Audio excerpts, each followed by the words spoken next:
I started a special care nursery at Cardinal Glenner Children's Hospital in 1963. And we were instrumental in, we helped invent the ventilator. We invented how to take blood pressure on premature babies. We were the ones that invented nutrition in the vein. We identified the need for magnesium, the need for zinc, the need for copper. Wow. And we did it with metabolic beds. We did every intake and output and did these things. So we were a leader in the field of neonatology. The hospital still is a leader in the field of neonatology. But then I had a baby, Joseph, in 1975, who had flat brain waves and was said to be brain dead. And it was suggested to stop treating him. I said, well, I don't do that. I treat babies, some live, some die, and kept treating him. And he did eventually get off the ventilator, and he went to school, and he got straight A's, and ran track and played baseball. And he's married, he has 3 children.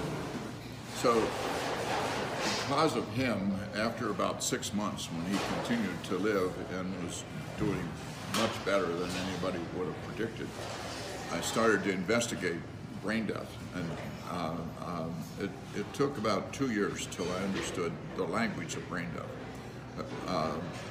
Brain death is a lie. It's a lie that's been told over and over again, so people don't even realize it's a lie anymore. But it's been a lie from the beginning, continues to be a lie. So I published in the medical literature. I have an article in Journal of the American Medical Association. I have an article in the Gonzaga Law Review. It's 85 pages, has 244 footnotes to it. And because of that, eventually I have continued to talk about brain death. Brain death is a lie. I have talked all over the United States. I've talked in many countries and on this subject and continued to do it, and that's because of different things. That's how I got to meet Ted Fogarty. With the H-spot. I didn't meet him myself, but through his cousin, who's a physician, and listened to what I had to say as we went to a football game.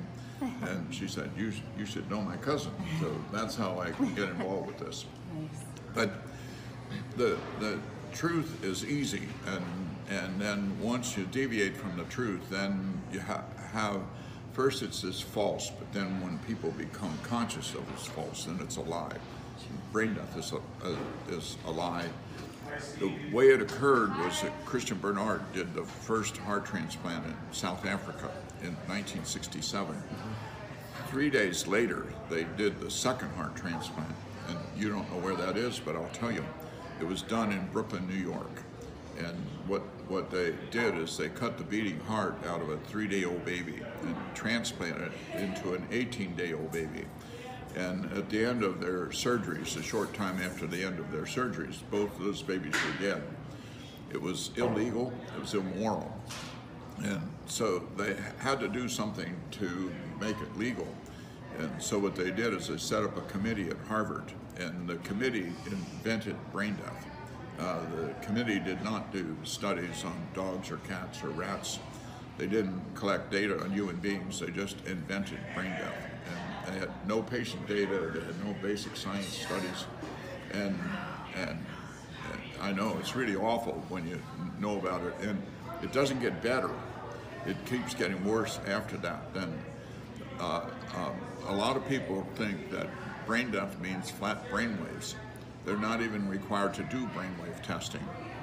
The way they did that, they studied 9 patients, and 2 of the 9 still had brainwave activity. And then they concluded no longer is it necessary to look at brainwaves, so it's not required to look for brainwave activity. So when they're doing the transplantation on people they say are brain dead, they're never going to. They're all alive Yeah. and completely recoverable. They're all alive. You cannot. So they're harvesting organs out of people who are in some way conscious. They just can't communicate. Well, consciousness. When they feel pain. Consciousness and pain. I encourage you to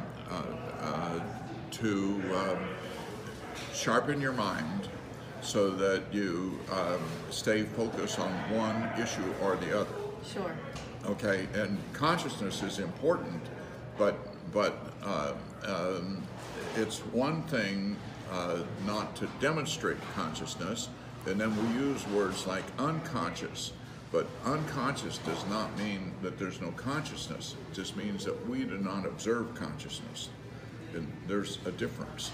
So it's like a subjective right, observation. And whether a person shows consciousness or not does not indicate whether they're alive or dead. Gotcha.